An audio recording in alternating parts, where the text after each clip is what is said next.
Par exemple, une autre façon de voir la fête de la musique. La fête de la musique, quand je suis arrivée, c'était quand même essentiellement un moment où on donnait la possibilité à tous les artistes en herbe ou pas en herbe, ou confirmés, mais de descendre en bas de chez eux, et puis voilà, et puis c'était un peu, chacun s'organisait comme il le pouvait, un peu de l'improvisation. Ce qui fait le charme de la fête de la musique d'ailleurs, qu'il ne faut absolument pas abandonner.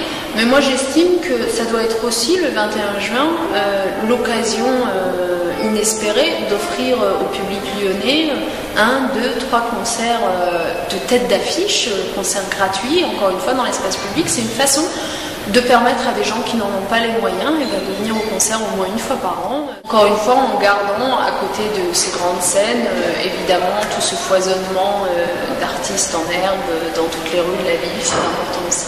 Il faut savoir aussi surprendre quand on est en charge des événements. Surprendre et innover, ça passe aussi par les lieux que vous investissez. Il y a des lieux, aujourd'hui finalement à Lyon, on a le sentiment d'être assez restreint en termes de lieux, en capacité d'accueillir de grosses manifestations. La place Bellecour, c'est toujours très difficile à utiliser, la place des Terreaux, n'en parlons pas.